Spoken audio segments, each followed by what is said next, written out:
오늘 설교 제목은 광야를 지날 때에라는 제목입니다. 다 같이 하겠습니다.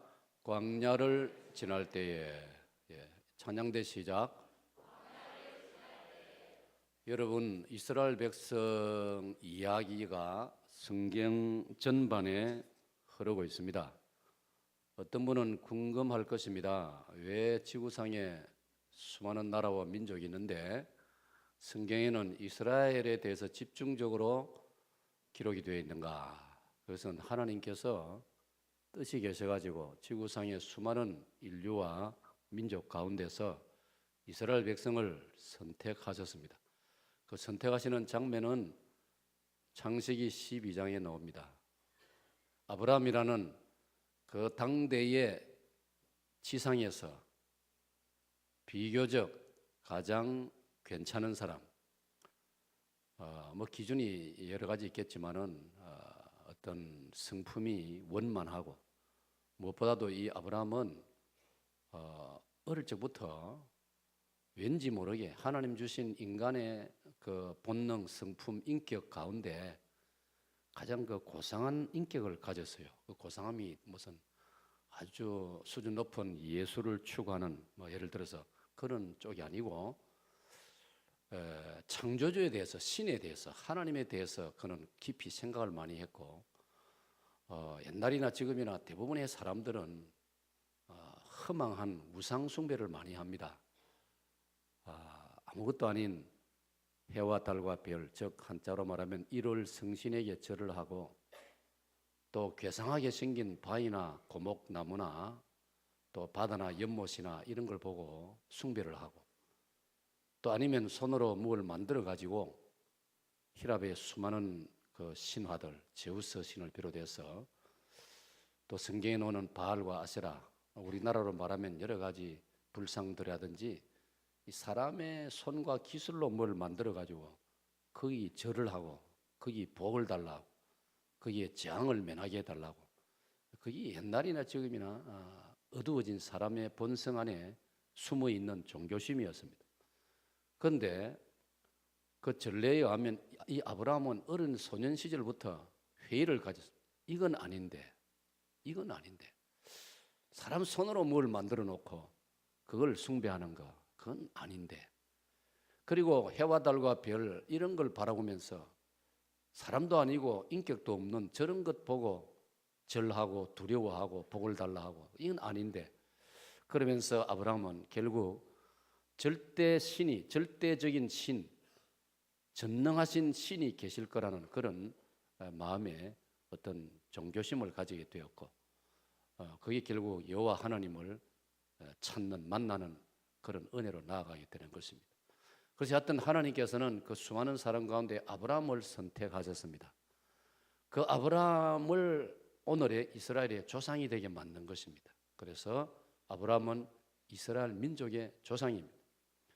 하나님께서는 아브라함을 선택하시고 때가 되면 아브라함을 통해서 그의 아들 이삭, 또 아들 야곱, 또 아들 유다를 비롯한 요셉 12지파, 그래가지고 이스라엘이 하나의 민족을 이루고 나라를 이루게 되었다. 하나님께서는 지구상에 수많은 나라와 민족 가운데 이스라엘을 특별히 뽑으셨습니다. 그래서 선민이라고 말합니다. Elected people, 하나님이 특별히 선택하신 백성이라. 그래서 하나님은 그 이스라엘을 통하여 일을 특별히 하시고 그걸 통해서 오늘에 이르기까지 세월이 많이 지난 지금은 바로 영적 이스라엘이라 일컬어지는 우리 기독교 신자들을 하나님께서 뽑으셨다는 것입니다. 할렐루야. 그래서 우리가 이스라엘 이야기를 많이 하는 것입니다. 오늘 본문에도 이스라엘 이야기가 나옵니다. 이스라엘이 아브라함으로부터 세월이 흘렀습니다. 아브라함으로부터 약 400년이 지난 다음에 이스라엘 민족이 저 애굽으로, 이집트로 이렇게 요즘 말로 말하면 애초에는 이민을 갔습니다. 이민을 갔는데 사람이 한번 정착을 하면은 옮기기가 어렵지 않습니까? 더군다나 에집트는 고대 시대부터 농경 사회였습니다. 나일강이라고 하는 아주 풍부한 그 수자원, 물이 있기 때문에 그래서 농사를 즐겨 짓는 곳이었습니다. 농사를 지으면 이사를 잘 안 합니다. 목축업을 하면은 자주 옮겨 다닐 수 있지만은 또 농경 사회에 살면 틀을 잡고 사는 것입니다.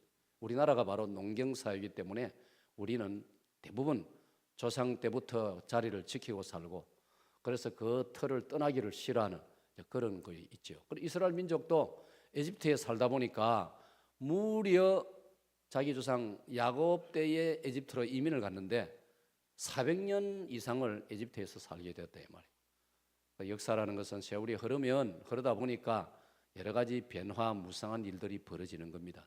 그래서 에집트에서 이스라엘 민족이 점점 강성해졌습니다. 출애굽기 읽어보면요, 이스라엘 백성들은 병도 잘 안 걸리고 머리도 영리하고, 그러다 보니까 그 본토 원주민들, 그 본토의 백성들은 이집트 사람들이 볼 때 부담을 느낀단 말이에요. 우리 사회도 지금 그동안에 우리 단일 민족으로 우리끼리 살아왔는데 요즘은 다문화 시대라 해가지고 여러 나라에서 우리나라 들어서 살지 막 150만 명, 곧 200만 명까지 된다고 합니다. 엄청나지 않습니까? 그래서 뭐 요즘 어떤 농촌에 가면은 그 초등학교 교실에 가면은 그 다문화 가정의 아이들이 절반을 쑥 넘어버리고 그렇게 되어지고 있습니다. 아마 이런 면에서 앞으로 우리가 이런 가운데서 어떻게 서로 잘 이해하면서 살아갈 것인가, 그런 공부나 훈련도 우리가 많이 해야 됩니다. 앞으로. 그러니까 이 이집트에서 이스라엘 민족이 그렇게 강성한 민족이 되다 보니까 이 이집트 사람들이 이스라엘 백성들을 이제 상당히 부담을 느끼게 되는 겁니다. 두려워하게 되는 것입니다. 그래서 결국은 이스라엘 민족이 에집트에서 점점 박해를 받고 학대를 당하게 되고, 좀 더 심하게 말하면 노예 생활을 하게 되어지는 거예요. 뭐 견딜 수가 없지 않습니까? 그래서 이스라엘 백성이 출애굽기 1장을 읽어보면은 날마다 하나님을 향하여 하소연을 하는 겁니다. 하나님, 우리를 살려주십시오. 에집트에 더 이상 못 살겠습니다. 때가 되면 그 이스라엘 백성들의 간절한 호소, 기도 소리가 하나님에게 상달되었다라고 했습니다. 그래서 하나님께서 이스라엘 민족을 에집트에서 해방시키기로 작정을 하시고 모세를 통하여서 이스라엘 민족이 출애굽을 하게 되어집니다. 엑소더스라고 하는 애굽을 탈출하는 역사가 벌어지게 되어집니다. 그건 여러분들이 아마 대부분이 10개라는 영화를 많이 보셨을 텐데 거기에 그 아주 드라마틱한 아주 극적인 그런 장면들이 나오게 되어집니다. 드디어 이스라엘 백성은 하나님의 은혜와 능력으로 그 정말 지긋지긋하던 에집트를 떠나오게 되었습니다. 그건 이스라엘 백성의 능력으로 아니고 절적인 하나님의 능력으로 10가지 재앙을 내리셔가지고 애굽 사람들을, 애굽의 왕 바로의 항복을 받아내가지고 이스라엘 백성이 나오게 된 것입니다.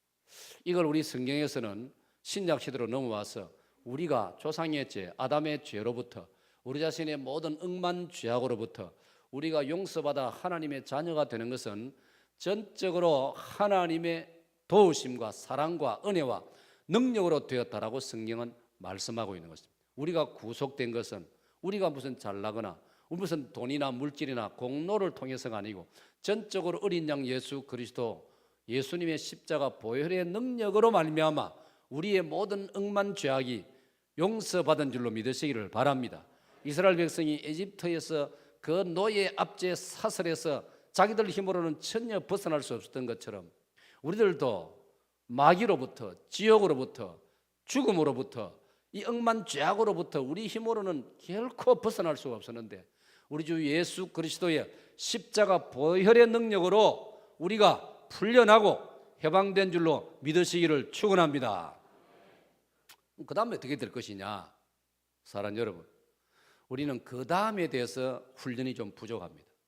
그럼 죄에서 풀려나고 죄에서 사유함을 받고 하나님의 자녀가 되었습니다. 그러나 그 교리상으로, 이치상으로는 우리가 죄 용서를 받고 하나님의 자녀가 됐지만은 현실적으로는 우리는 아직도 이 땅에 살고 있습니다. 아직도 이 육체를 가지고 살고 있습니다. 그런데 이스라엘 백성으로 말하면 에집트에 살던 시절이나 에집트에서 풀려나와가지고 해방을 얻어가지고 애굽을 벗어났을 때나 이스라엘 백성들의 그 사람 한 사람 한 사람의 사람 됨됨이는 똑같다 이 말이에요. 별 차이가 없다 이 말이에요. 문제는 이제 이때부터 어떻게 살 것이냐, 이게 아주 중요한 것입니다. 오늘 저 여러분이 기독교 신자가 되고 나서부터 어떻게 살 것이냐, 이건 매우 중요한 것입니다. 오늘 이건 신명기 8장의 말씀은 그 부분에 대해서 일정한 교훈을 우리에게 주시는 하나님의 말씀입니다. 여러분, 에집트를 벗어났지만은도 단숨에 이스라엘 백성이 낙원으로 도착한 것이 아닙니다. 패러다이스, 신천지, 유럽 사람들이 옛날에 꿈에 그리던 신대륙, 그런 곳에 단숨에 도착한 것이 아닙니다. 오늘 우리가 예수님을 믿는다고 해서 단숨에 지긋지긋하던 지난날의 삶, 죄성을 가졌던 내 그런 모습, 또 내 삶의 어떤 환경, 그러니 하루아침에 바꾸어지는 것은 아닙니다. 여전히 우리가 그런 곳에 살아야 됩니다. 그 살면서 어떻게 하나님의 자녀로서 살 것이며 기독교 신자로서 살 것인가, 이게 우리의 숙제고 날마다 풀어나가야 될 과제라 이 말씀이에요. 그걸 오늘 잘 거기에 대해서 대답을 해석을 해주는 것 중에 하나가 오늘 읽은 신명기 8장의 말씀이라는 것입니다. 그래서 오늘 본문에서 큰 주제가 뭐냐? 광야를 지날 때입니다. 오늘 저와 여러분이 이 세상을 살아가고 있습니다. 우리 2014년 오늘 10월 19일을 살아갑니다. 그러나 이곳은 아직 낙원이 아닙니다. 천국이 아닙니다. 패러다이스가 아닙니다. 새하늘과 새 땅이 아닙니다. 새 예루살렘 신천신지가 아닙니다. 아직도 우리는 이 땅에 살고 있습니다. 사직동에 살고 있습니다. 아직도 문제 많고 사고도 많고 슬픔도 많은 이 지상에 살고 있습니다. 우리는 주말에 저 분당 판교에서 엉뚱한 사고가 일어나가지고 그 많은 생명들이 순식간에 목숨을 잃는 그런 사고도 우리가 접하고 있지 않습니까? 사랑하는 여러분, 오늘 그래서 성경은 에집트에서 해방을 받아서 하나님의 능력으로 에집트를 벗어났지만은 이스라엘이 가야 되는 길을 탄탄한 대로 무슨 꽃이 이렇게 꽃을 이렇게 흐트러 놓아가지고 그 꽃을 밟고 지나가는 꽃길도 아니고 좋은 그런 어떤 한 길도 아니고 신장로도 아니고 영어로 말하면 페이버먼트, 포장이 잘 되어진 걷기에 좋은 그런 길도 아닙니다. 이스라엘이 걸어야 될 길은 광야길이었습니다. 바랍니다. 광야길. 오늘 저와 여러분이 기독교 신자로서 이 땅을 살아갈 때 우리가 걸어가는 길도 광야길과 다를 바가 없다 이 말입니다. 우리가 불신자들하고 비교할 때 우리가 특별히 수월한 길을 걷는 것이 아닙니다. 아니, 예수님께서는 어떤 면에서 우리가 걷는 길을 좁은 길이라고 말씀하시고 우리가 들어가야 될 문을 좁은 문이라고 말씀하고 있는 것입니다. 여러분, 이걸 우리 잊지 말아야 됩니다. 적지 않은 분들이 교회를 나오기 시작하고 예수님을 믿겠다고 하고 나서 실망하고 낙심하는 경우들이 있습니다. 그래서 오히려 뒤로 그만 돌아가 버리고 도로 포기해버리고 옛날로 돌아가는 사람도 있고, 그게 성경에도 나오지 않습니까? 어떤 부자 청년이 예수님 만나러 왔습니다. 단번에 문제가 해결되고 단번에 모든 것이 시원하게 해결될 줄 알았습니다. 그러나 예수님 말씀을 들으니까 그게 아니었습니다. 그래서 그 청년은 슬퍼하며 근심하며 자기 집으로 도로 돌아가 버렸다. 그런 말씀이 마태 19장에도 기록되어 있습니다. 사랑하는 여러분, 오늘 저와 여러분이 걸어가야 되는 길은 이스라엘 백성이 애굽을 나와가지고 약속의 땅, 가나안 복지, 젖과 꿀이 흐르는 곳, 하나님의 은혜가 머무는 그 땅에 도착하기까지는 중간에 광야길이 있다는 것입니다.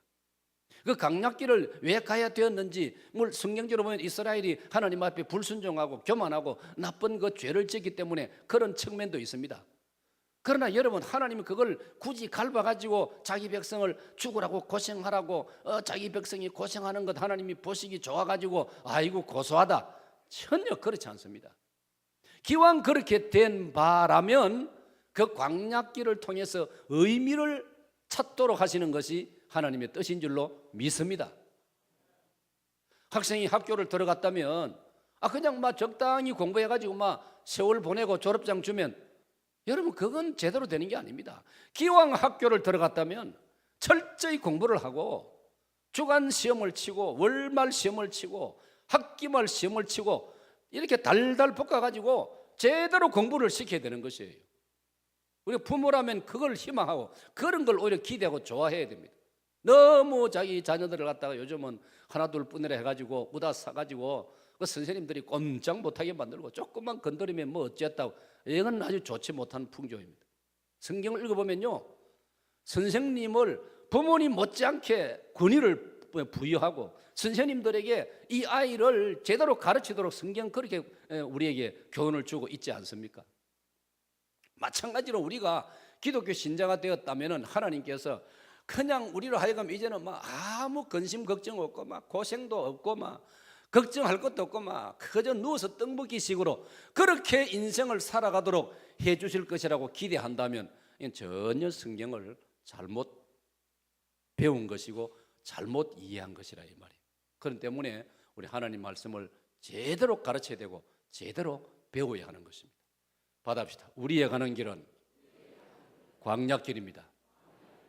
언젠가 우리가 이 세상을 떠나면은 그때 주님 앞으로 가면 거기는 수정같이 맑은 길이고 거기는 너무나 아름다운 길이고 거기는 정말 더 이상 눈물도 없고 병도 없고 죽음도 없고 이별도 없는 곳이라고 요한계시록 21장 22장은 우리에게 약속하고 있지 않습니까? 그날이 오기까지 이 땅에 육신을 입고 사는 동안에는 우리가 걸어가는 길이 광야길이라는 것을 우리는 잊어서는 안 된다는 것입니다. 이스라엘이 바로 그 광야길을 지금 걷고 있는 중에 있습니다. 이게 신명기의 내용입니다. 오늘 요즘 우리가 새벽에 이 신명기를 공부한다는 것은 엄청난 축복입니다. 신명기를 통해서 여러분 은혜를 많이 받으셔야 됩니다.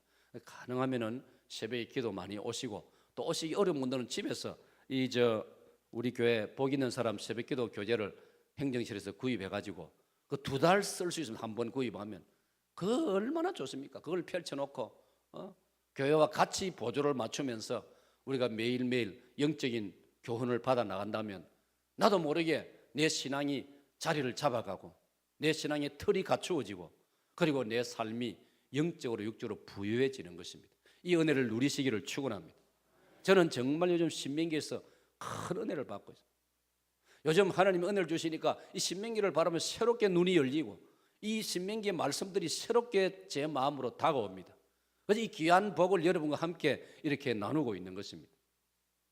받아봅시다. 광야를 지날 때에 사랑 여러분, 우리 서두에서 기억할 것은 우리 인생길이 광야라는 걸 잊지 마십시오.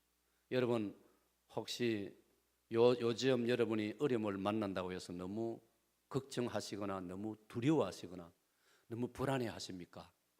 사람인지라 그럴 수 있죠. 그러나 그게 너무 오래 가서는 안 되는 것입니다. 그걸 우리가 때로는 받아들여야 되는 것입니다. 때로는 인정을 해야 되는 것입니다. 어차피 인생길은 광야길이라고 성경은 말씀하고 있는 것입니다.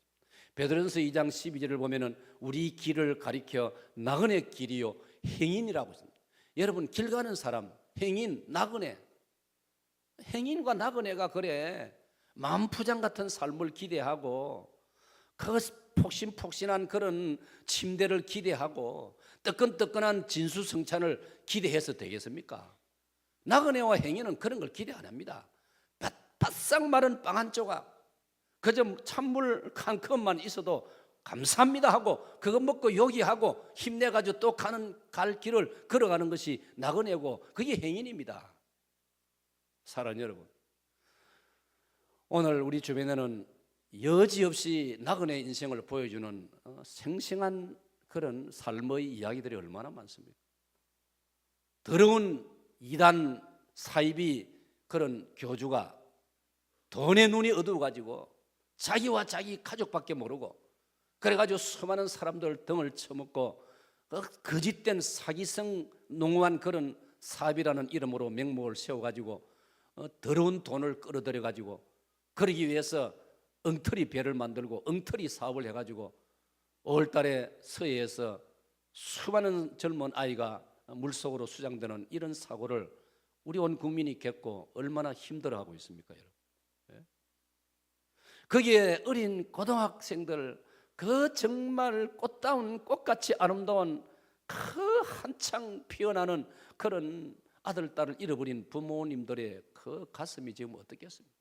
새카맣게 타 있지 않겠습니까? 바로 그게 광야길인 것입니다, 여러분. 네? 입장을 바꾸고 생각해보세요.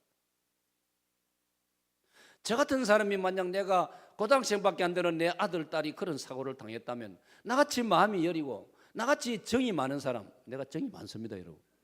나같이 정이 많은 사람 같으면요 날마다 울 거예요. 날마다 그 고등학교 아들, 딸 생각하면요, 예? 제 아들은 고등학교 때 대원여고를 다니고 딸은 대원여고를 다녔다고요. 아름다운 아들, 딸, 그걸 저 서해 바닷속에 수장시켰다고 생각해 보세요.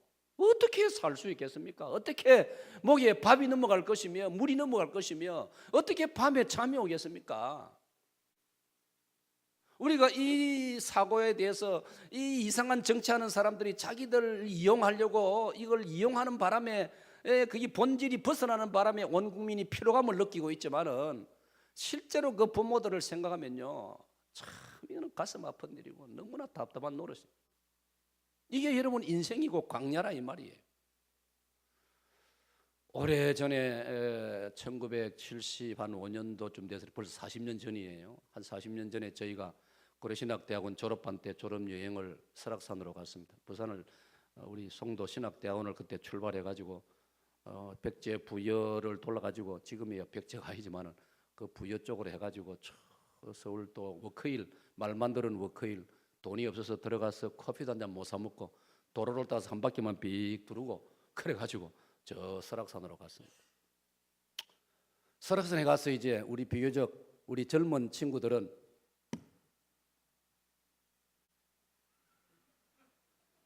설악산에 가가지고 선풍기 바랍니다. 설악산에 가가지고 이제 우리 그 중에 우리 클래스 중에 좀 젊은 우리들은 이제 등반을 했습니다. 뭐 그냥 무턱대고 등반을 하는데 어디서 폭포 소리가 나길래 물 소리가 나길래 따라가 보니까 폭포가 하나 있었습니다. 폭포의 이름이 대성폭포였습니다. 설악산 가신 분들 대성폭포를 아시나요? 그런데 여러분 대성폭포 이름이 뭐 어째서 그리 붙였는지 알 수가 없지요. 그런데 이번에 알았어요. 우리는 팔남전도에 따라갔다가 이번에는 뭐 시간 관계상 대성폭포 올라가지는 못했는데 밑에 안내판에 대성폭포의 사연을 적어놨더라고요. 제가 기억하기로는 고려시대 때 어떤 젊은이가 이름이 대성이라 산삼인지 약초를 캐러 갔다가 폭포가 있길래 구경하러 갔다가 거기 실족해가 죽었어요. 그래서 그 어머니가 나중에 그 폭포를 소문 듣고 물었으면 찾아와가지고 아들 시신을 건지면서 큰 목놓아 울었다는 거예요. 대성아, 내 아들 대성아. 그래서 그 폭포 이름이 대성이 되었다는 거예요. 그거 적어놨어요. 근데 많은 분들이 그런데 가면 관광지 가면요 그냥 뭐 겉만 훑고 그냥 돌아와요. 나처럼 그런 걸 읽어야 돼요. 진짜예요. 우리 한국 사람들은 보면 겉만 썩 보고 아이고 뭐 별거 없네. 뭐 별거 있겠습니까? 사연을 보러 가는 거지. 내가 언젠가 백제 부여에서 일본 관광객 젊은이들이 수첩을 내가지고 그 꼬박꼬박 적는 걸 보고 내가 진짜 놀랐어요. 야, 이 사람들 우리하고 다른 점이 우리는 그냥 막 수박 거달기로 휙 보고 됐다 다 봤다 가자. 죽도록 고생해 가놓고는 막 아이고 가자. 그래서 제가 그 꼼꼼히 읽은 덕분에 이래 여러분 이야기할 수 있는 거예요. 그런 사연이 있는 폭포였어요. 그런데 40년 전에는 그 간판이 없었어요. 그런 안내판이. 그래서 이름만 대성폭포라. 근데 저는 못 보니까 제가 참 눈이 밝거든요. 그래가지고 조그만 비석이 하나 있어요. 딱 비석 앞으로 제가 가보니까 어떤 어머니가 그 폭포에 역시 또 아들을 잃어버렸어요. 그래서 그 아들을 생각하면서 비석을 하나 세워놨어요. 아들이 서울 경기고등학교 재학 중에 수학여행 왔다가 거기 구경하다가 미끄러져서 실족을 해 죽었어요. 그래서 엄마가 아들을 그리워하는 마음으로 조그만 비석을 세워놨더라고요. 여러분 그 당시에 경기고등학교는 여러분 알다시피 우리나라 최고의 고등학교 아닙니까? 그거 들어가면 뭐 서울대학은 따놓은 그런 고등학교. 그 엄마가 평생 그 아들 생각하면서 얼마나 힘든 인생을 살았겠습니까? 뭐 제대로 살았겠습니까? 이게 광야길입니다, 여러분 인생이. 제가 일본 우리 교단 자매 교단인 일본인들의 일본 개혁파 총회 우리 총회 대표로 참석을 하고 좋은 교제를 나누고 돌아왔습니다. 그래 와서 총회 서울 본부에 들러서 하루 자면서 밀린 사무 처리를 해주고 금요일 날 내려왔습니다. 열차 안에서 신문을 하나 읽으니까요. 경남 창원 출신의 어제 개막된 아시아 장애인 게임에 우리나라 대표 선수 이야기가 실려 있었어요. 창원에서 자란 이 학생 한 명이 고등학교 때 얘는 음악을 꿈을 꾸고 바이올린을 전공하고 공부를 하고 있었는데 어느 날 어머니 생일 축하 장식을 하다가, 그러니까 생일도 나처럼 그런 장식 하지 말고 적당히 지나가야지, 너무 생일이라고 해가지고 그래서 하면 그것도 참 부담스러워요. 어머니 생일 축하를 너무 장식을 열심히 하다가 그만 베란다에 의자를 놓고 장식을 하는데 의자가 흔들리가 뒤로 넘어져가지고 베란다에서 4m 밑에 아스팔트로 떨어져가지고 하반신이 여고생이 마비가 돼버렸어요. 어떻게 되겠습니까? 완전 인생이 끝나버린 거예요. 대학 진학도 이제는 물 건너 가버렸고, 이제는 완전 얘가 인생을 포기하고 내가 이 모양으로 어떻게 산단 말인가. 꿈 많던 소녀가 엄마가 그래서 네가 살아야 된다, 국립재활원으로 입학을 시켰습니다. 그거는 기술 배우고 이런 거 하라 이 말이죠. 국립재활원으로 몸도 좀 이제 계속 건강도 재활시키고. 근데 이 엄마가 훌륭한 분이에요. 내가 보니 그 몇 줄 적어놓은 게 뭐냐면, 딸에게 말을 했어요. 딱 서울 데려다 주고는, 국립재활원에 데려다 주고는, 내가 니를 평생 따라다닐 수도 없고 엄마도 엄마 인생 살아야 되고 니도 니 스스로 인생을 살아야 되니 엄마는 떠나간다, 나는 집으로 내려간다, 니가 니 인생을 살아라. 매몰차게 그렇게 말하고는 딸을 놔두고 엄마는 창원으로 내려왔어요. 이 아이가 며칠 동안 울다가 정신을 차렸어요. 왜 정신을 차렸느냐, 가만히 보니까 그 국립재활원에 자기보다 더 중한 장애인들이 수두를 했단 말이에요. 그걸 보면서 나보다 더 못한 사람도 저렇게 많은데 나는 이 나이도 있는데 내가 이래서 안 되겠구나, 나는 손발은 쓸 수 있지 않느냐. 그래가지고 이 처녀가 정신을 차리고 인생을 열심히 살기 시작했는데 10년이 됐어요. 지금 26살 됐는데 국가대표 장애인 육상 대표가 되었어요. 할렐루야. 사랑하는 여러분, 그런데 이 처녀는 말이죠, 자기 철학을 하나 밑에 말해놨는데, 나는 누구도 의식하지 않고 당당하게 살아갑니다. 사람들이 날 하반신 마비됐다고 지나가면 쳐다보고, 아이들은 뭣도 모르고 또 어떤 조그마들은 막 웃기도 하고 이러지만은 내가 그거 전혀 개의치 않고 내 인생을 내가 살아갑니다. 그런데 이야, 참 대단하다, 그런 제가 소감을 느꼈습니다. 사랑하는 여러분, 그 딸을 거기에 떨어뜨려 놓고 자립하면서 자립심을 키우면서 용기를 가지고 살도록 하기 위해서 매몰차게 딸을 두고 혼자 창원으로 내려오는 그 엄마의 마음 어떻게 했습니까?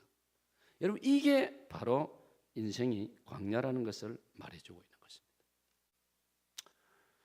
오늘 여러분들도, 저나 여러분들도 우리가 나름대로 크고 작은 조금 차이는 있지만 다 우리가 광야길을 걷고 있습니다. 그런 때문에 오늘 여러분 가운데 나는 왜 이렇게 힘든 인생이냐, 그런 어떤 자괴감이라든지 자기 어떤 그런 비관에 잡혀 있는 사람 계시면은 오늘 좀 이 설교를 들으면서 그 생각을 좀 고치시고 좀 바꾸시고, 모든 사람이 광야길을 걷고 있다, 나보다 더 힘든 광야길을 걷는 사람도 많다, 이걸 여러분 오늘 마음에 받아들이셔야 됩니다. 은혜가 있으시기를 바랍니다. 오늘 하나님께서는 우리에게 세 가지로 말씀하십니다. 자, 첫 번째 주시는 교훈이 뭐냐면 2절 말씀입니다. 자, 2절 말씀을 같이 읽습니다. 시작.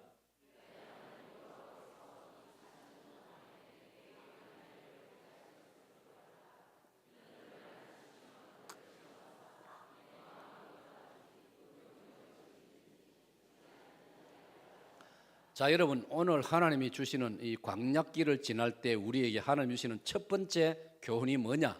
저기 너를 낮추시며 하는 저 말씀입니다. 이걸 우리에게 적용하면 나를 낮추시며, 받합시다. 나를 낮추시며. 사랑하는 여러분, 하나님은 우리를 낮추시는 일을 많이 하십니다. 왜 그런지 아십니까? 우리 사람은 본성적으로 교만한 마음을 가지고 있습니다.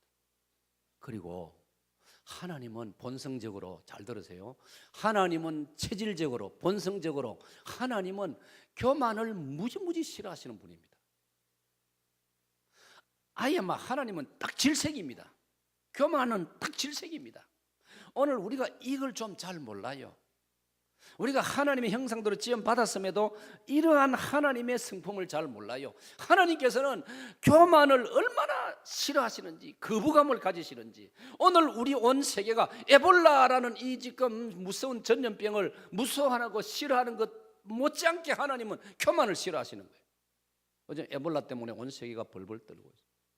우리 부산에 내일 모레 ITU 세계 IT 큰 세미나 대회가 백석에서 열리는데 무려 전 세계에서 4천여 명의 대표가 모여든다고 하는데 얼마나 좋은 행사입니까? 그런데 좋은 행사인데 지금 걱정이 태산 같지 않습니까? 아프리카에 에볼라가 발병한 나라에서도 대표가 3사람이 나온단 말이에요. 뭐 오지 말라 할 수도 없고, 그래가지고 온갖 지금 준비를 다 하고 매일 그 사람들을 따로 불러가지고 무슨 검진을 하고 뭐 발열 조사를 하고 뭐 그런 준비를 다 한다 해도 그거 뭐 미국에도 그래 하지만은 미국에 발병이 되고 하니까 얼마나 두렵습니까? 저도 그 뉴스를 보면서 내 속으로 아이고 저 사람들이 막 안 오면 좋겠다, 내가 이런 생각을 했는데 할렐루야, 어제 뉴스에 안 오기로 했답니다. 뉴스도 안 봤습니까? 내만 봤습니까? 본인들이 부담을 느끼고 아이고 우리 3사람 가면 저 코리아 특별히 부산 사기동계 저 김 목사가 저리 걱정하는데 그 생각까지는 했겠습니까만은 다른 대표들 부담을 줄까 싶어가지고 이 3분이 안 오기로 결심을 했다는 거예요. 아, 이거 얼마나 감사한지. 후제 이게 지나고 나면 그분들 다시 초청해가지고 막 연락만 된다면 막 우리 교회도 초청해가지고 막 같이 대접도 좀 하고 그러면 좋겠어요. 이렇게 우리가 이 에볼라를 무서워한단 말이에요. 그런데 성경을 보니까 하나님께서는 이 교만을 그렇게 하나님이 싫어하신단 말이에요. 그런데 우리는 본능적으로 겸손하는 쪽보다는 교만이 쉽게 우리에게서 이게 드러나는 게 우리 인간이라 이 말이에요. 참 겸손하기는 왜 그래 힘든지요. 나를 낮추고 내가 낮아지고 다른 사람을 돋보이게 만들고 이게 얼마나 힘든지 모릅니다, 여러분. 네? 저는 부총회장 작년 1년 동안에 그래서 제 나름대로 총회장 목사님을 돋보이게 하려고 저는 총회장 가는 곳에는 일부러 안 갔습니다. 뭐 가봤자 뭐 총회장이 또 나보다 키도 얼마나 큰지 막 나는 가봤자 뭐 보이지도 않겠고 그래서 아예 막 돈도 전략하고 막 나까지 가면 뭐 또 경비 다 총회에서 드려야 되고 그래서 저는 외국에 총회장 가는 곳에는 한 번도 안 갔습니다. 의도적으로 그랬습니다. 앞으로 이게 좋은 전통이 되기를 바라는 마음이었어요. 우리가 다른 사람을 높이고 다른 사람을 돋보이게 하고 나는 대신에 좀 낮아지고 이게 얼마나 힘들고 잘 안 되지 않습니까? 그런데 하나님은 그렇게 하라는 것입니다. 자기를 낮추는 자를 하나님은 높여주실 것이고 자기를 높이는 자는 하나님께서 확 낮춰버리시겠다고 그렇게 말씀하고 있지 않습니까? 그만큼 하나님은 교만을 싫어하시고 겸손을 좋아하시는 하나님이십니다. 그래서 야고보 4장 6절에 보니까요, 심지어 하나님은 교만한 자를 대적하신다. 대적 원수 삼으신다 이 말이에요. 얼마나 무서운 말씀입니까? 우리가 하나님과 원수가 되면 이거 도대체 이거는 너무나 이거는 바보스러운 짓 아닙니까? 나와 힘이 비슷한 사람한테도 내가 원수가 되면 그 부담스럽고 만나면 뭐 참이 서로 힘겨루기 복잡한 일인데 나보다 월등한 하나님한테 내가 원수가 되어버리면 내가 살아날 길이 있겠습니까? 그런데 하나님은 교만한 자를 대적하신다. 원수를 갈듯이 갈른다고 하시니 우리가 교만해서는 안 되지 않습니까? 그런데 이게 잘 안 되기 때문에 하나님은 억지로라도 우리를 낮추시기를 원하시는 겁니다. 그 방법이 광야를 걷게 하시는 겁니다. 바다입니다. 광야길. 광야를 걸으면요 교만할 리가 없습니다. 지금 내가 죽을 판인데 뭘 교만하겠습니까? 내가 지금 배가 고파서 쓰러질 판인데 무슨 교만을 떨겠습니까? 내 몸이 지금 병들어서 아파 누워있는데 무슨 교만이 나오겠습니까? 완전히 나는 바짝 낮아지고 바짝 엎드려서 겸손한 사람이 될 수밖에 없지요. 사랑하는 여러분, 천사 중에 아름다운 천사가 하나 있었습니다. 그를 히브리 말로 루시프라고 불렀습니다. 번역을 굳이 하면은 광명의 천사였습니다. 천사들 중에서도 가장 아름다운 천사예요. 그러면 저희가 더 삼위 하나님께 감사드리고 나에게 이런 과분한 은혜를 주시나이까, 다윗의 그 기도처럼 나에게 이렇게 과분한 복을 주시나이까 하면서 겸손해야 될 것인데 그만 기고만장해가 자기가 잘난 줄로 알고, 아이고 내가 막 이 차판에 막 하나님보다 좀 높아지면 안 되겠나 이런 생각이 들었다 이 말이에요. 그게 이사야 14장에 나오고 있습니다. 하나님께서 진노하사 이 마귀를 징벌했습니다. 이 천사를. 그래서 그 징벌을 받은 그 천사가 마귀가 된 것입니다, 여러분. 교만은 이렇게 무서운 것입니다. 그래서 베드로전서 5장 5절에 우리 주님께서는 하나님 앞에서 겸손하라. 때가 되면 하나님이 너를 높이시리라. 높이시는 것은 하나님이 하실 일이니까 그 상관하지 말고 우리가 할 일은 낮아지면 되는 거예요. 겸손해지면 되는 거예요. 할렐루야. 사랑하는 여러분, 우리가 고난을 당하고 우리가 힘든 세월을 보내고 우리가 어떤 광야길을 걷게 될 때 우리는 남은 말할 필요가 없어요. 자기는 그렇게 생각해야 되는 거예요. 내가 교만했구나. 하나님께서는 나를 낮추시는구나. 내가 좀 더 낮아져야 되겠구나. 내가 낮아져야 될 필요가 있겠구나 하면 그렇게 말씀하시는 거예요.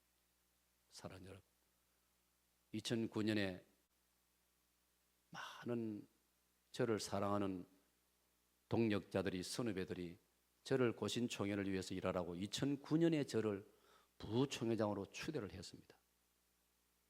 사랑하는 여러분, 사람들은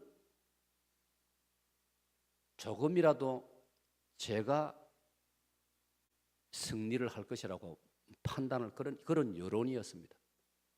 그때 제가 총회를 위해서 이 과중한 짐을 졌더라면 아마 저는 별로 총회에 보람 있는 역할을 못했을 것입니다.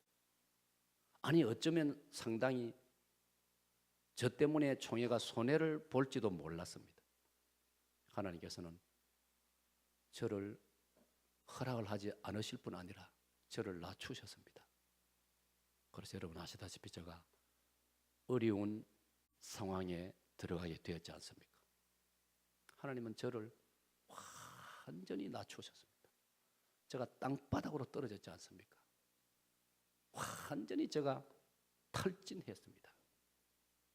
나중에 의사들은 저를 공황장애라고 판정을 했습니다. 저는 그런 요즘 조크를 했습니다. 김포광 소리 듣고 김해광 말을 들었는데 공황장애는 무슨 공황이고 공황인지 발음도 힘들고 제가 그런 진단도 받았습니다. 횡단보도를 이렇게 민첩하고 날랜 이 사람이 횡단보도를 건널 용기가 없었습니다. 그만큼 힘이 다 빠져나가 버려 몸에서. 68, 69kg 되던 평균 체중이 56kg까지 떨어져 버렸습니다. 잠을 이룰 수 없었습니다. 밖에 나가기가 싫었습니다.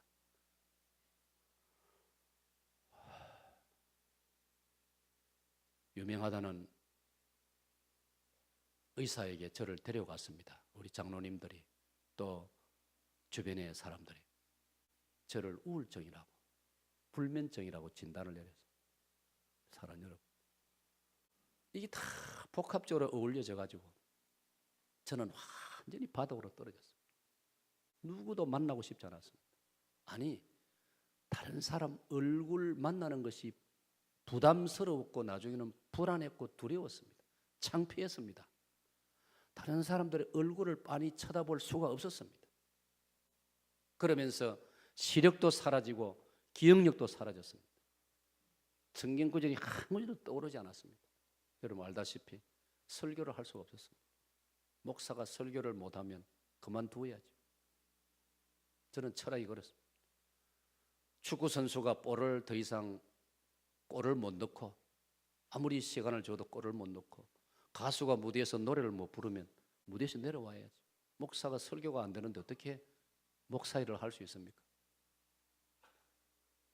여러분 모르게 제가 사기동의 담임 목사를 그만두려고 몇 번이나 결심을 했고 우리 당회 장로님들에게 내가 몇 번이나 그 의사를 표명을 했습니다. 토요일이 되면 저는 감옥에 안 가봤지만 감옥에 가는 기분 못지않게 저는 토요일 저녁이 되면 불안하고 두려웠습니다. 주일날 여러분 만나는 것이 두려웠습니다. 왜? 설교가 안 되기 때문에. 토요일 저녁마다 10시, 11시 밤 되면 내가 진동식 목사한테 전화를 했습니다. 진 목사, 내가 도무지 내일 설교를 할 수 없다. 한 구절도 안 떠오른다. 이 문장도 아니고 이거는 내가 적었지만 글도 삐뚤삐뚤 제대로 안, 제가 글씨를 참 잘 쓰는 사람인데 글씨도 삐뚤삐뚤하고 잘 안 되고 못하겠다. 네가 내일 설교해라. 담임 목사가 토요일 밤 10시, 11시에 부목사에게 그런 전화를 한다는 것은 이거는 예의상 이거는 있을 수 없는 일입니다. 그런데 그런 일이 벌어졌습니다. 한두 번도 아니고. 그런데 여러분, 우리 진동식 목사 진짜 고집하더라고요. 한 번도 이해 안 해요. 목사님이 해야죠. 장로님들이 목사님 그냥 원고 보고 읽으면 된답니다. 그럼 그것도 한두 번이지. 배력도 낯장이 있다고 했는데 세상에 진짜 못할 노릇이었습니다. 여러분 보기 부끄러워가지고 인사도 하지 못하고, 여러분 다 기억나시죠? 로비에 가서 제가 인사도 못했습니다. 여러분들 보기 부끄러워서. 나의 이 비참한 모습을 보여드리기도 싫고 볼 용기도 없고 여러분을 볼 용기도 없고 그런 세월을 제가 보냈지 않습니까? 집에 가면은 밖에 나오지를 않고 1년간 제 혼자 있을 때는요, 제가 방구석에 혼자서 밖에 나가지를 않았어요. 그런데 우리 안장로님 비롯해서 장로님들은 저를 밖으로 끄집어내려고요 얼마나 노력했는지 모릅니다.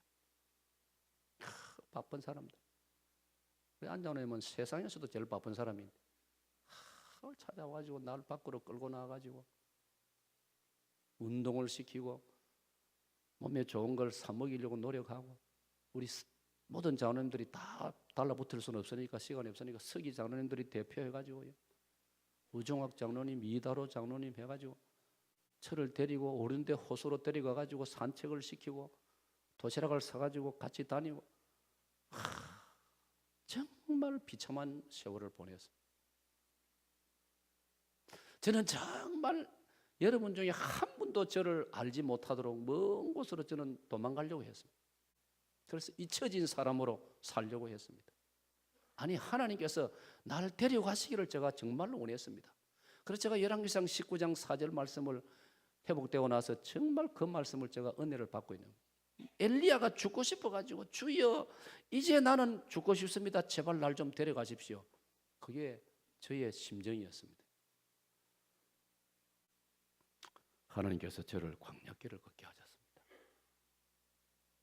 세월이 지나고 저는 깨달아졌습니다. 하나님께서 저를 낮추시기로 하신 겁니다.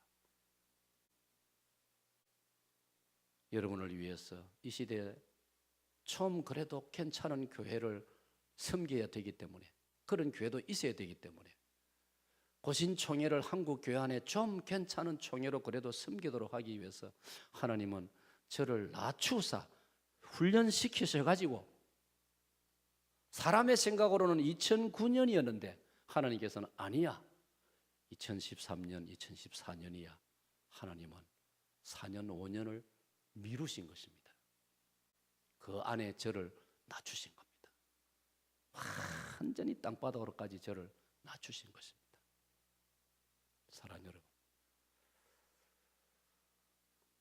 그 내용에는 하나님께서 여러분을 쓰신 것입니다. 여러분이, 또 우리 당회가, 우리 장로님들이 저를 보통 교회들이 하는 정도로 하다가 저를 그만 포기하기로 했다면 오늘의 이 역사는 없습니다. 여러분 다 아시는 사실 아닙니까? 여러분이 저를 포기했다면, 교회가 저를 포기했다면 저는 지금 잊혀진 사람이 되었을 것이고 어쩌면 폐인이 되었을 것입니다. 사랑하는 여러분, 하나님이 우리를 어떻게 붙잡고 세밀히 역사하시는가를 오늘 하나님 우리 사역동교를 통해서 일하고 계십니다. 우리 장로님, 안자는 비롯해서 장로님들이 저에게 그런 말, 제가 완전히 포기하고 더 이상 저는 견딜 수 없다라고 했을 때 장로님들께서, 목사님, 집안에 아버지가 병이 들었으면 그 아버지를 내버려야 됩니까? 아버지가 병이 들어도 아버지이기 때문에 가족은 그 아버지를 끝까지 지켜야 되지 않습니까? 우리는 그리할 것입니다. 우리를 나쁜 사람 만들지 마십시오. 사랑하는 여러분, 저는 요즘 기도하니까 그런 하나님이 깨달음을 주셨어요. 여러분들이 저를 포기하지 않으시니까 하나님도 여러분을, 우리 교회를 포기하지 않고 저를 포기하지 않으신 줄로 믿습니다. 하나님 전능하시니까 하나님이 눈 깜짝할 사이에 일을 다 하실 수도 있습니다. 그러나 하나님이 우리를 하나님을 닮은 형상으로 인격적으로 만들어 주신 것은 하나님을 대신하여 우리를 보고 일하라는 것입니다. 그래서 남편이 있고 아내가 있고 자식이 있고 부모가 있고 친구가 있는 것입니다. 오늘 사랑하는 여러분들, 혹시 여러분의 아내가 광야길을 걷게 될 때, 여러분의 남편이 광야길을 걷게 될 때 포기하지 마십시오. 오늘 제가 극동방송을 들으니까 새벽에 어떤 목사님이 말씀을 하는데, 미국의 뉴저지주의 어느 마을에 너무나 아름다운 부인이 있었는데, 이 아름다운 부인이 등산을 갔다가 산에서 그 이상한 그 바이러스를 옮겨와 가지고 한 달 만에 체중이 배로 불었다는 것, 그런 병에 걸려버렸어요. 그러나 침대를 새로 만들고 침대가 작아서 못 올라가니까 완전히 모양새가 없는 그런 여성이 되고 말았다는 거예요. 그런데 그 남편이 이 아내 그 병든 지 80일 만에 다른 여자하고 재혼을 해버리더랍니다. 이혼하고 다른 여자하고 결혼해버리더랍니다. 사랑하는 여러분, 하나님은 우리를 그렇게 만들지 않았습니다. 잘 들으십시오. 저는 요즘 깨달은 진리가 그겁니다. 저도 어릴 적에는 어떨 때요, 하나님께서 직접 막 해버리시고, 막 어떤 병든 자가 있으면 막 하나님이 막 그 전능하신 능력 가지고 막 순간적으로 순식간에 나을지어다 해가지고 하나님이 고쳐버리시지, 왜 이렇게 이 사람 질질 끌고 고생하게 만드실까? 얼마나 그 참 의문점이 있고 궁금하지 않습니까? 그런데 때로는 하나님께서 우리 보고 하라시는 거예요. 열왕기하 5장 제가 여러분을 설교했습니다. 나만을 살리라고 설교할 때 왜 그 나만을 저 북쪽 시리아 땅에서 이스라엘 땅에까지 먼 여행을 하게 만들고 남의 나라까지 가가지고 그렇게 선지자를 만나게 하고 복잡한 절차를 거쳐가지고 요단강물에 들어가고 뭐 복잡하게 해가지고 병을 고쳐주십니까? 그냥 하나님께서 나만아 나아라 하면 나을 수 있는데, 그러려면 하나님이 우리 인간을 만드실 필요도 없는 거예요.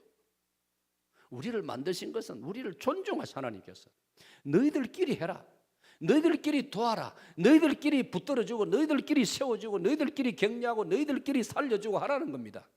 할렐루야. 그래서 남편이 있고 아내가 있고 자식이 있고 부모가 있는 거예요. 그 친구가 있는 거예요. 그 동료가 있고 동지가 있는 거예요. 이걸 할 줄 모르고 같은 부대 안에, 같은 내무반 안에 잠자고 먹고 전쟁이 나면 같이 싸울 것인데 같은 동료를 갖다가 두드려 패고 왕따시키고 행편없는 짓을 하고 그래서 목숨을 끊게 만들고, 이건 아니라 이 말이에요.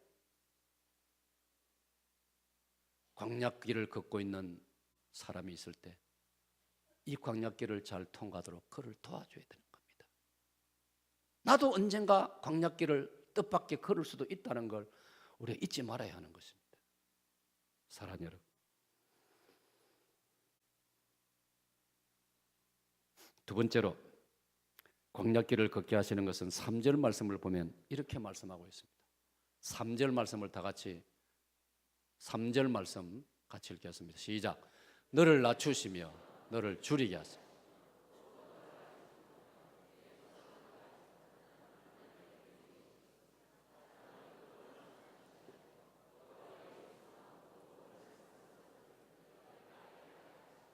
자, 여기 3절 저기 이런 화면에 세 번째 줄에 보세요.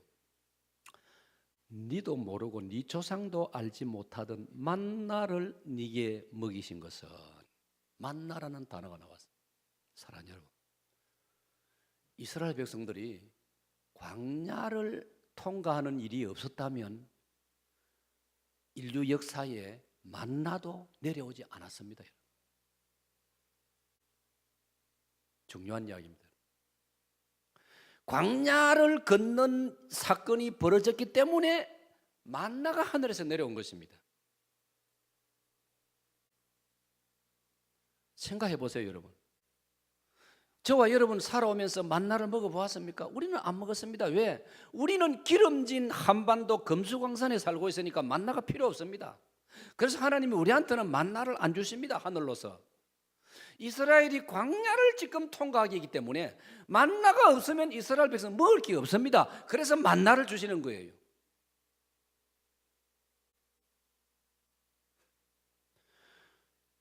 그런데 놀라운 사실은요, 그 다음 구절 보세요. 그 다음 밑에 보세요. 뭐라 했습니까? 사람이 떡으로만 사는 것이 아니에요, 여호와의 입에서 나오는 모든 말씀으로 사는 줄을 네가 알게 하려 함이니라. 그러니까 만나보다 더 좋은 게 뭐라는 뜻이지요? 말씀이란 뜻이에요. 할렐루야. 그래서 저는 오늘 두 번째로 여러분에게 제시하는 본문의 말씀 주제가 뭐냐면, 광야길에서 우리는 말씀의 만나를 먹어야 한다. 찬양대 시작. 사랑하는 여러분, 이스라엘 백성들이 지금부터 3,500년 전에 광야를 통과하면서 하늘로서 아침에 자고 나면 자기 텐트 주변에 만나가 눈처럼 수북수북 쌓였고 그걸 걷어서 먹었는데, 여러분 그게 신기하고 호기심이 가는 게 아니고, 오늘 여러분과 우리가 이 생명의 말씀을 통해서, 이렇게 오늘 설교 말씀을 통해서 하나님 말씀을 먹고 있다는 것이 더 놀라운 축복인 줄로 믿으시기를 축원합니다. 이스라엘 백성이 광야를 통하면서 그 만나를 거절했다면 그들은 광야에서 죽는 겁니다. 배가 고파 죽는 거예요. 오늘 이것은 우리에게 뭘 말합니까? 저와 여러분이 그리스도인으로 이 땅을 살아가면서 우리가 적어도 주일날마다 이 자리에 모여가지고 하나님의 말씀의 만나를 먹지 않으면 우리의 영혼이 죽는다는 사실을 우리는 깨달아야 하는 것입니다. 아멘. 오늘 본문은 그걸 말해주고 있는 거예요.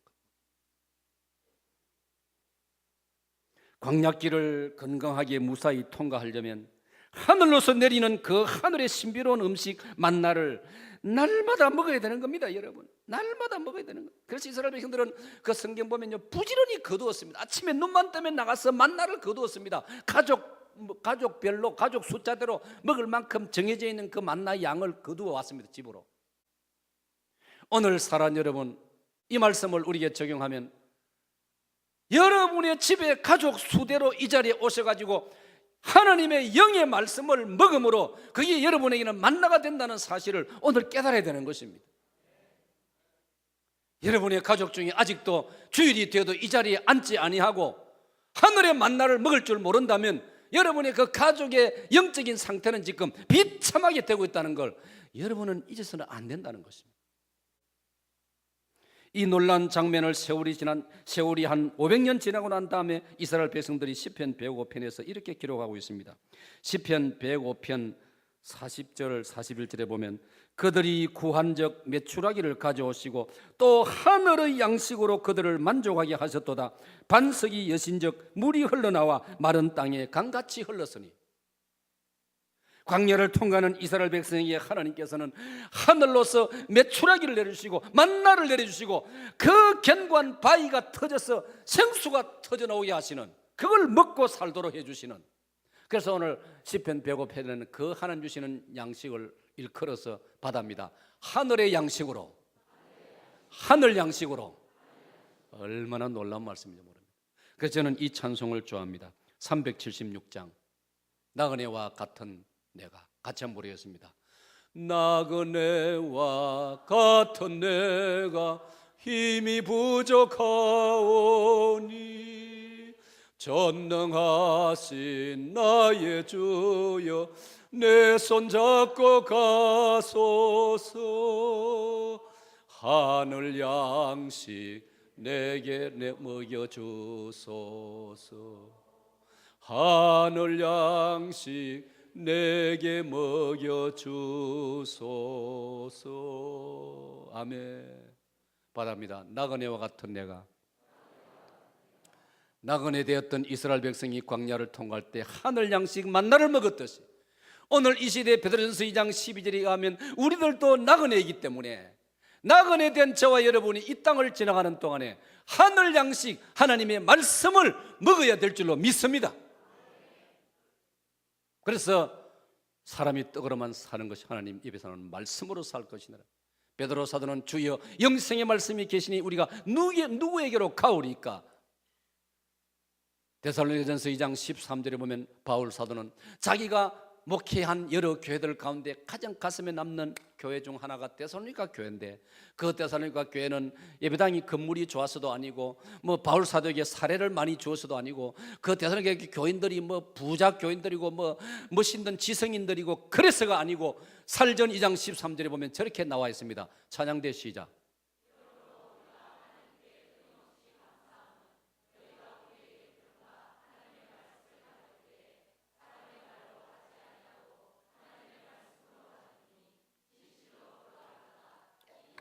아멘.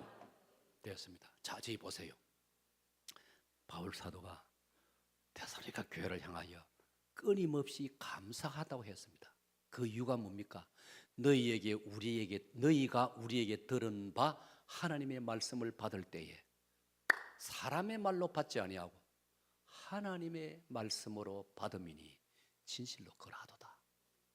사랑하는 여러분, 예배 시간마다 이 자리에서 예배 드릴 때, 하나님 말씀 들을 때 하나님 말씀으로 받는 복을 누리시기를 축원합니다. 하나님 말씀이라고 생각하고 받으면 여러분의 하나님 말씀이 되는 것입니다.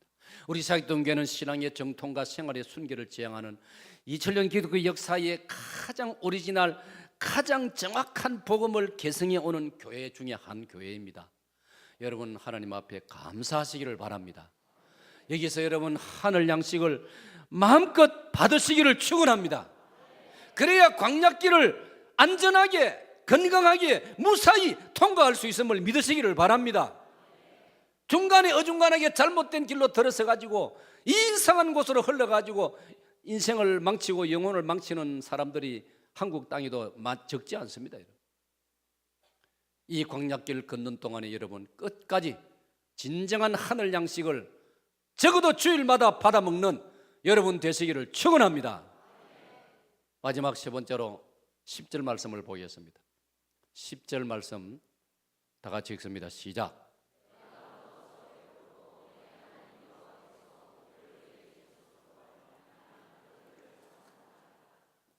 자, 여기에 여러분이 주목할 말씀은 마지막입니다. 그를 찬송하리라. 하나님을 찬송하리라. 하나님을 찬송하리라. 시작. 하나님을 찬송하리라. 할렐루야.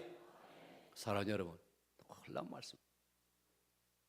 우리가 세상과 다른 것은 우리 기독교 신자에게는 하나님을 노래하는, 아까 만나를 하늘 양식이라고 했는데 우리 이 10절에서는 하늘의 노래가 우리에게 있는 줄로 믿습니다.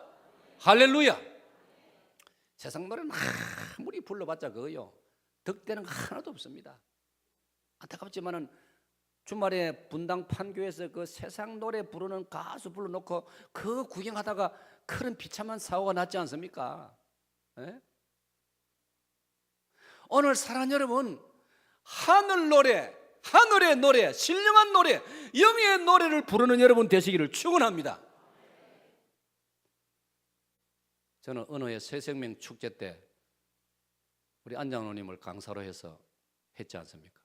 요즘은 안장로 저하고 둘이서 이제 예부 강사 필요 없이 사실 우리 둘이서 하니까 제가 볼 때는 오히려 더 효과적으로 되어져요. 사실 예산도 절약하고.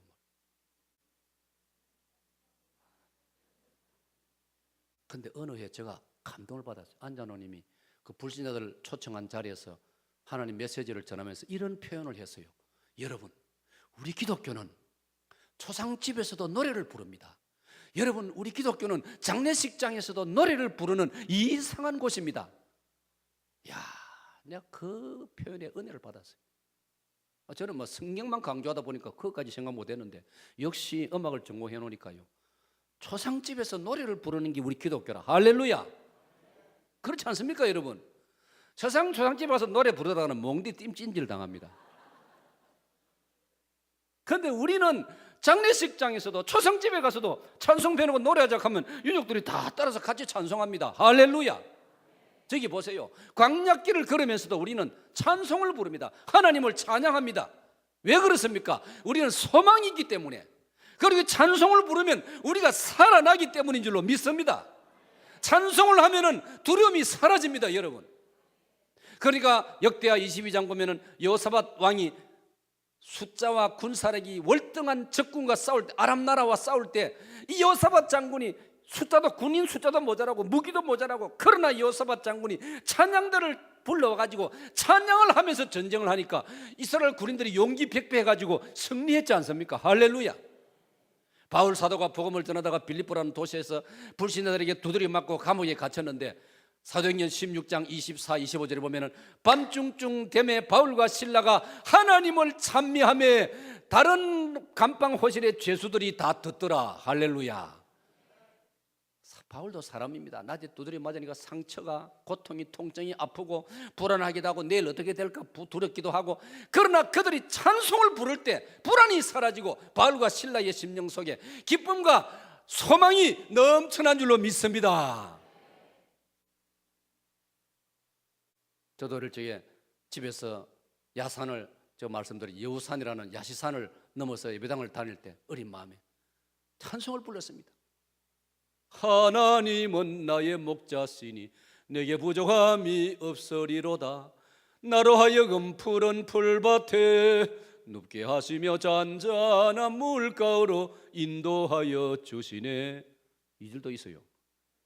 내가 비록 사망의 음침한 산골짜기 행할지라도 해받음을 두려워하지 아니함은 주께서 나와 함께 항상 계심이로다. 할렐루야. 주일학교를 잘 다녀야 돼. 평생에 저를 인도하는 찬송이라. 훗날이 춥고 어둡되 찬송을 끊지 마세. 검은 고를 타면서 영원한 안식이 있네. 요단 강가에 섰는데 내 친구 건너가네. 저 건너편에 빛난 곳 내 눈에 환하도다. 훗날이 춥고 어둡되 찬송을 끊지 마세요. 할렐루야.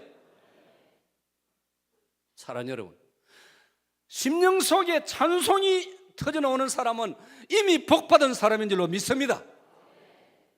여러분, 찬송이 잘 안 나옵니까? 목 밑에서 그냥 까랑까랑 잘 안 나옵니까? 여러분, 문제가 있어 그렇습니다. 하나님과의 교통이 잘 안 돼서 그렇습니다. 은혜를 받고 성령의 감동이 있으면요, 찬송이 막 터져나오고 찬송이 잘 넘어갑니다. 어떤 교인들은 말이지 찬송가 곡을 보고 막 원망을 해요. 뭐 작곡가가 이렇게 곡을 높이 만들어가지고, 그 사람들이 쓸데없이 그래 한 줄 압니까? 자기가 은혜가 없는 건 생각 안 하고 자기 영적으로 은혜가 있으면요 모든 찬송이 다 아리랑 고개처럼 넘어간다고요.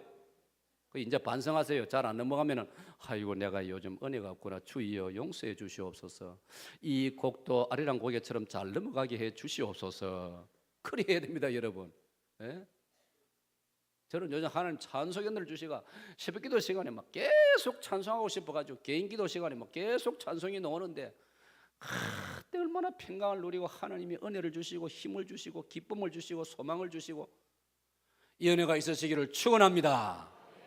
내 친구 뭐 다 아는, 본인이 다니면서 이제 간증도 하니까 저 부민동의 부민교회 박사무 목사님 그동안 엄청난 탈진 상태를 가지고 그는 막 나보다 더 마음이 약한지 막 아예 막 사임을 해버렸어. 얼마나 마음이 여리고 착한 사람. 그 별명이 젠틀맨 신사입니다. 저보다 마음이 더 신사예요. 얼굴 보세요. 그 나보다 더 인상이 부드러워요. 내가 이렇게 정직합니다. 진짜 그 친구가 나보다 더 인상도 좋고요, 마음도 다 깨끗하고 얼마나 고운지 몰라요. 그런 사람이 힘든 목회를 만나면 더 상처를 받는 거예요. 얼마나. 근데 사람 관계가 또 누가 나빠서가 아니고 적응이 잘 안 되면 힘든 거예요. 목회자가 목회할 때 교회가 힘들다, 뭐 당회가 힘들다, 그 교회나 당회가 특별히 나빠서가 아니고 서로 적응이 안 돼서 그런 거예요. 부부도 마찬가지 아닙니까? 뭐 누가 또 사람이 나빠서 서로 안 맞습니까? 체질적으로 안 맞으면 좀 힘든 거 아닙니까? 그러니까 그 목사님, 그래서 목사님들 여러분 양해하고 들어있어. 목사님들 중에 만나면 조컬합니다. 아이고 나는 뭐 요즘 막 회를 통화 안 먹는다. 왜 안 먹나? 회를 막 보기도 싫다. 왜 보기 싫나? 그 당회 때문에 내가 질려가지고 막 회자 붙은 거는 막 난 아예 먹기 싫다.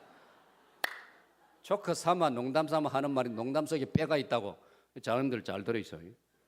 저는 뭐 우리 장로님들 요즘 너무나 잘 지내지만 젊은 목사들은 힘들어합니다. 그런 분들이 많아요. 그래서 내가 총회 마치는 날 총대들 장로님들 보고 목사님 다 500여 명의 총대들 앞에 여러분 장로님들 특별히 40대 50대 초반 젊은 단임 목사를 모시고 있으면 너무 여러분 조급한 마음 가지지 말고 느긋하게 기다려줘 있어. 그러면 그 목사님들이 5년 10년 지나면 훌륭한 목사가 됩니다. 장로님들이 진짜 많이 깨달았다고 저한테 감사하잖아요. 목사님들은 정말 목사님 고맙습니다. 그리 인사도 하고. 사람 다 그런 거예요. 근데 그걸 고비를 못 넘기니까 너무 힘들어가지고 그랬다. 그래서 친구 박 목사님도 그만 목회가 힘들어가지고 어느 날 전격적으로 본인이 사임해버리고 강원도의 치악산 밑 골짜기로 사모님과 단둘이서 사실 갔습니다. 숨어 들어갔습니다. 아이고 이제는 막 인생 끝이고 목회도 끝났고 나는 막 성경도 보기 싫고 찬송도 부르기 싫고 사람이 별 수 없습니다. 여러분 영적으로 육적으로 떨어지면 그 단계가 되는 거예요. 그런데 여러분 그 경우에는 사모님이 자기 남편을 살린 거예요. 어떻게 살리느냐? 막 찬송 부르지 말라고 해도 막 사모님이 가까이 찬송 부르고 밖에 안 나가려고 하는데 막 남편을 막 손목을 잡고 막 억지로 끌고 나와가지고 여러분 죄송합니다. 부부간에도요 나이 50, 60 넘어가면요 여성 여러분이 자기 남편을 살려야 됩니다. 남자들은 약해요. 그 점을 꼭 기억하세요. 남자들은 사실은 고함만 지르지 허풍성입니다. 큰 소리만 뻥뻥 치지 부인보다 용기도 없고 그래요. 그 사모님이 억지로 남편을 밖으로 끌고 산을 다니고 산책을 다니고 운동을 시키고 그리고 사모님은 막 끝없이 찬송을 부릅니다. 시끄럽다 부르지 마라 막 그랬어요. 그래도 찬송을 어느 시점이 되니까요 목사님이 사모님 찬송을 듣다 자기도 모르게 눈물이 줄 나오면서 자기도 모르게 사모님을 따라서 찬송을 부르기 시작하는 겁니다. 할렐루야. 그때부터 놀랍게 하나님이 만져주기 시작하셔가지고 찬송을 따라 부르고 그래서 점점 회복이 된 줄로 믿습니다. 그래서 오래전에 떠나왔던 그 부민교회가 이 목사님을 다시 초청해서 지금 목회하고 있지 않습니까? 할렐루야. 세상에는 몰인정한 교회도 많다고 하지만 우리 사역동교회처럼 부민교회처럼 좋은 교회도 있습니다. 할렐루야. 그래서 교회는 이 땅의 희망입니다. 할렐루야. 오늘 저는 광야를 지날 때라는 제목으로 말씀을 드렸습니다. 제목을 한 번 더 하겠습니다. 시작. 광야를 지날 때, 광야를 지날 때 하나님 우리를 낮추시는 훈련을 시키시는 알고 보면 축복의 기회입니다. 광야가 너무나 무섭고 외로워 보이지만 거기에는 오히려 세상에서 얻을 수 없는 하늘의 만나가 있습니다. 할렐루야. 광야지만 두렵고 불안하고 무섭지만은 찬송을 부르면 광야를 통과할 수 있음을 믿으시기를 축원합니다. 이 은혜가 여러분 심령 속에 넘치시기를 축원합니다. 하나님 아버지가